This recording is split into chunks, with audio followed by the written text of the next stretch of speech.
But anyways, Donnie, nice coverage on the butterfly. Glad you hung with us. We need you. Don't go anywhere. Jeffrey, we're going to continue charting your way, and this week we're doing the trend indicator week. And today, I mean, this is cool. This is kind of like when you're a kid, you're thinking outer space. It just sounds cool. Vortex indicator. You know what a vortex actually is? It's like a a black hole. Yeah, it's like a black hole in the astrology or the sky, or actually astronomy. Or a vortex is like, or some people would call that alimony. But anyways, yeah, that's funny. No, it's a black hole. When you're particular place, it's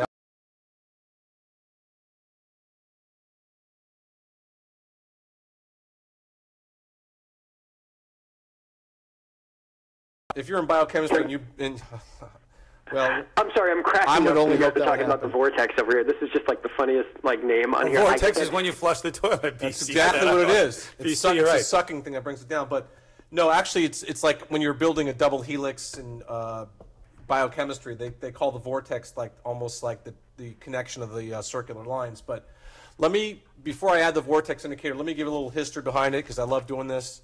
The vortex indicator is a technical indicator invented by Etienne Bottet, who's Frenchman, and Douglas Siepman to identify the start of a new trend or the continuation of existing trend within financial markets.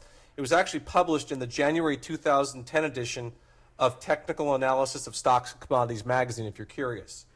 What's the inspiration? Well, the vortex indicator was inspired by the work of an Austrian inventor named Victor Schauberger, who studied the flow of waters in rivers and turbines.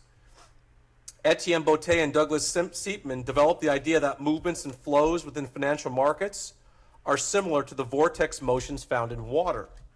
The vortex indicator was also partially inspired by J. Wells Wilder. Remember Wilder, who came up with the RSI and the RSI Wilder? Yep, that's the man.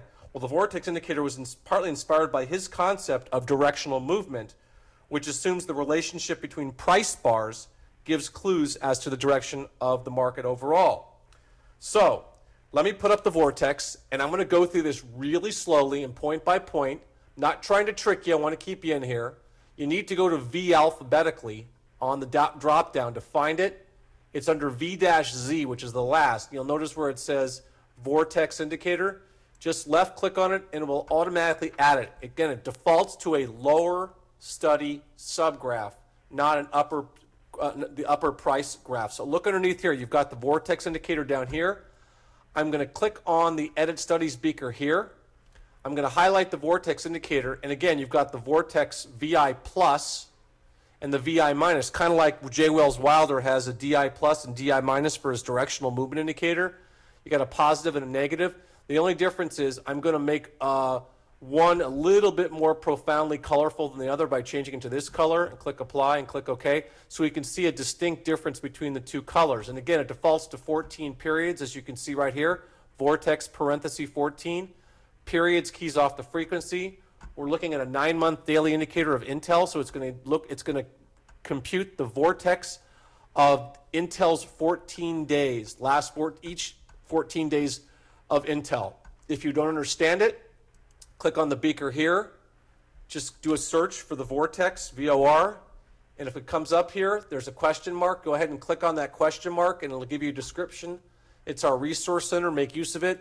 Before you call the trading desk, I would always check to make sure there's a question mark next to it in the resource center to see if you can get more information on it. But here it is. I'm going to go into the description of it. So I'm going to keep it as real tight as possible and see if it can, you guys can make some intelligible use of this, okay? Besides the fact that it looks cool, you need to know how to use it. So, a vortex pattern may be observed in any market by connecting the lows of that market's price bars with the consecutive bars' highs. So here's your lows here, and your highs here, your lows here, and your highs here. Okay?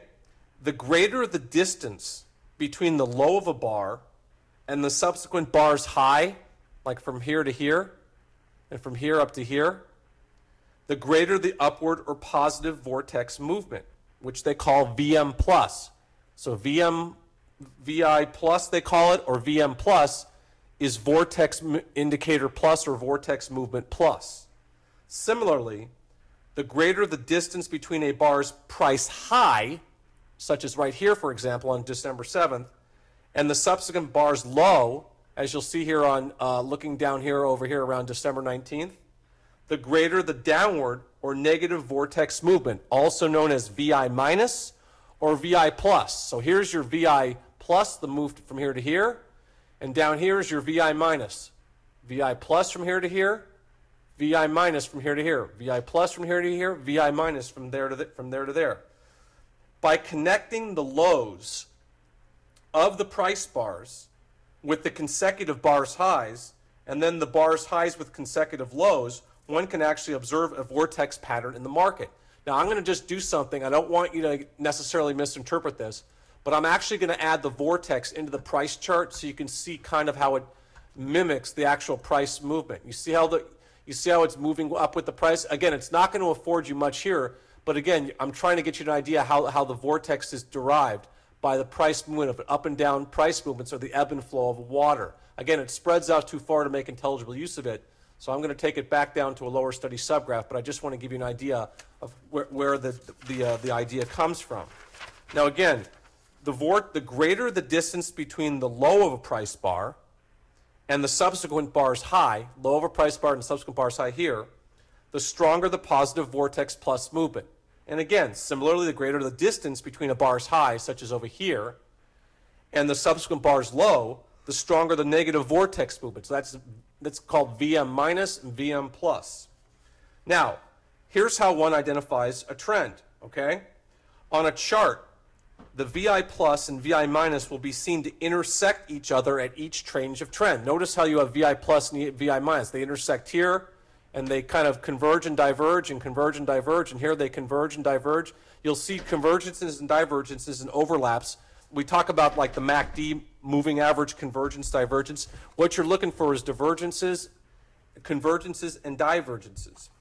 When the VI plus is larger and above the VI minus, the market is trending up. Conversely, when the VI minus is bigger and above the VI plus, the market is trending down. So again, to go to your reference guide, again, the VI plus is the gold color. The VI minus is kind of like this purple color, okay? So here's your VI minus right here. Here's your VI plus here. So if the VI plus is above the VI minus, which it is here, it's bullish. What happens when the VI minus goes above the VI plus? It's bearish. It's kind of the intersection and winding of a river where they converge and diverge. It's kind of really simple to understand. So a trader should focus on the key trend change points of the vortex indicator. In other words, the crossing of the VI plus and the VI minus. Again, I'll repeat. When the VI plus crosses above the VI minus, a long or buy position is indicated. A short sell or a sell position is suggested when the VI minus crosses above the VI plus. And again, this would tell you right here, because of this would tell you to buy it because the VI plus is below the VI minus. Here, notice the VI minus here, right here, crosses above the VI plus. That's your bearish signal. Just follow it. Again, if they kind of hit and don't intersect, you have a nondescript, then don't place the trade. But here, the VI plus rips above the VI minus. You might have been able to catch this move here. But once this VI minus goes above the VI plus, it sells off here. So again, it's just like an intersection of the VI plus and VI minus all the way through. It's all a function of the time frame you apply. So if I use an intraday time frame, it's going to look different than a daily time frame. If I apply a daily time frame, it's going to look different than a weekly time frame. And again, it's also going to be affected by the number of periods you select. When the Vortex was built, they just suggested using 14 periods. You might want to use 20, 30, what have you. Experiment with it, find out which one makes sense for you. The article that was published in Stocks and Commodities magazine also suggested further measures to ensure an effective trading strategy. For example, only enter a trade at the extreme high or low of the price bar that corresponds with the crossing of the Vortex indicator.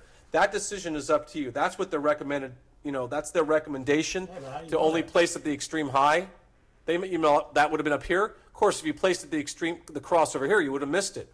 But if you still bought at the extreme high over here, you would have missed this little bit of run, but you still might have enjoyed this run here. So they suggest looking for extreme readings. For me, personally, I like the crossover.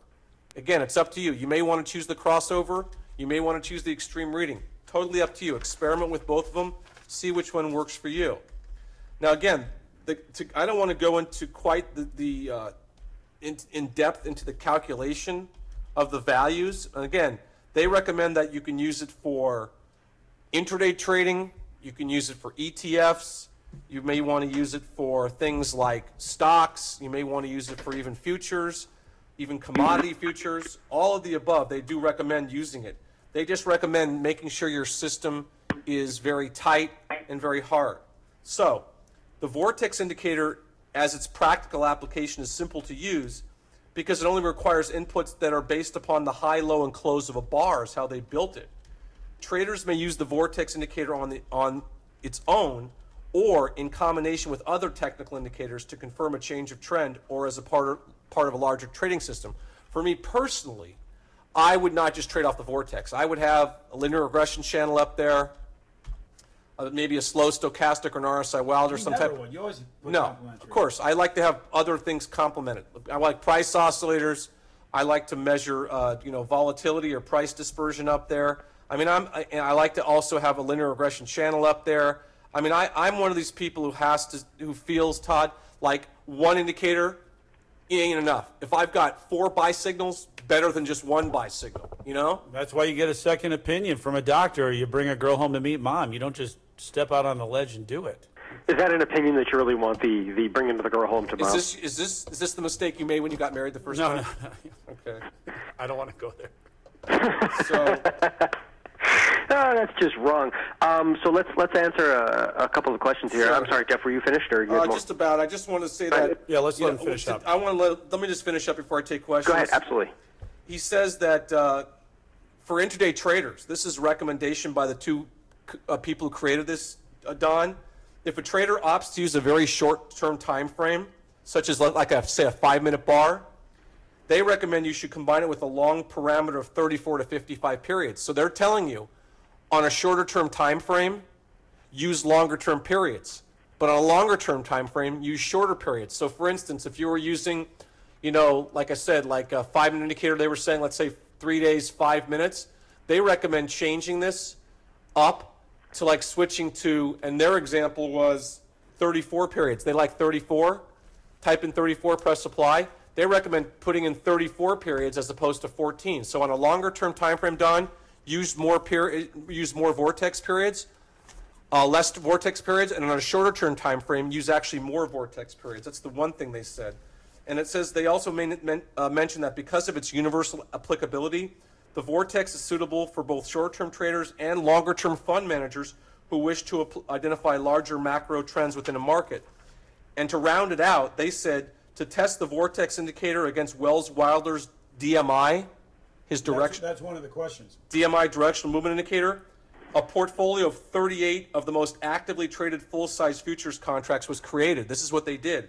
These futures included a number of index and financial futures, currencies, metals, energy futures, and commodities like grains, oils, and foods. Guess what? The test period was from January 3rd, 1978 to November 6, 2009, and they were using a 14-day parameter for both indicators. Over the entire test period, and also during the last 10 years, the Vortex indicator showed a better performance than the DMI, or the directional movement indicator. So they're arguing that the Vortex is stronger than the DMI. Well, hopefully that answers, because Trader Joe was saying, is this similar to DMI study in terms of direction? Very similar concept to the DMI. The difference is that the formulas are different, but the concepts are similar. All right, Manrock was asking, which is the VI plus and which is the VI minus? The VI plus is the gold, and the VI minus, what color is this type? Green. Is that green? Here, I forgot your color. I'm colorblind. So it's green for the VI plus. What's this color? Purple. Purple for the VI minus. I'm right there with you, man. I'm right there with you. What, you're colorblind? Are you making fun of me, Don? I am being turned into Bierman's his dog, his sight dog. I mean, I honestly cannot tell. I didn't know you were colorblind the other day until I read it in an email. My wife picks out my clothes when we go shopping and dresses and color coordinates for me. That explains why you wear black and white all the time. We're animals. garanimals. Well, I'm wearing blue and adult garanimals. Blue and tan today. Oh, he looks. And no, Jeff, I was not making fun of you. I'm colorblind, but I can see the like on Think or Swim, the red and green doesn't bother me at all. I've gotten used to the shading differentials. Yeah, it's tough for me. Whenever I point this out, people in there say get the colors wrong. Being colorblind is not a fun thing. Let me tell you, it sucks. No, but other than being a snappy dresser, it's difficult. Yeah, but anyways, that's the Vortex. Again, you can compare the DMI to the Vortex. They have a similar concept. Maybe that's why everybody's misunderstood all your private chart conversations. There's times when people actually sent me numbers saying your colors are off, and I had to answer them saying, "Oh my God, I'm sorry." So seriously, no joking aside, do you then do significant colors that you can understand? Yeah. Okay, so I pick really disparate colors. See, to me that looked gold even though it was green, and to me that looks a little bit blue or teal even though it's purple. I try to pick them as far if it's black and white for me, it's as good as it gets, as far as differentiating. But other than that, no, I can't read it at all. So. But anyways, that's the Vortex, and I think it's cool. I mean, I just started using it recently. Like I said, I like to, and again, on really high momentum stocks, they were saying that it actually worked on. It actually works better in stocks that show volatility. It was saying in the article that stocks that are flat, like General Electric or General Mills, that don't generate a whole lot of price action, the Vortex does not operate as well. It usually operates better when there's, so like if I pull up Apple, or let's say I pull up, a big high fly, like recently, JP Morgan's been flying all over the place. It works really, really well, as you can see. So, Jeff, let me get this right. This entire time, you're being bearish on the marketplace the last month. We could have just been reading the indicators wrong. You may have actually been bullish, right? Just the color blindness getting to you over there? Perhaps. Perhaps they got the color wrong. I don't make fun of a guy, Don, with a condition. I have the same condition. I have the same condition. It makes it, therefore it's okay. All right. Is that why you always buy a black BMW? That's sure. Jeffrey, nice coverage on the Vortex. So. Thanks. Nice job. By the way, am I permitted to go out and get a bite to eat? I'm starving. I haven't eaten today. Jeff, before you do leave, just one quick question. Sure, in a moment here, we're going to bring up, I believe it's Google. Can you just take kind of a technical look on Google? Sure, and then but you got to give me a time frame. You know what? The April expiration. So I'm going to discuss kind of a Google butterfly here in just a few minutes. If you notice Google on the Vortex, Don, VI Plus is telling you it's a buy signal, and again, it's making higher lows and higher highs. So I have to give it the nod using the Vortex that I'm bullish here. So I think it looks like it's running out of. My problem, Don, is see how overextended the Vortex is here, right here. It seemed to be prohibitive right around that 1.1 level, and now we're at 1.1. So I think it may be in a topping format. It's bullish, Don, but it looks like it may be meeting some resistance. So for me, I'd rather be short on this indicator right now around the 625, 620 area. How's that for you? How's that for some direction?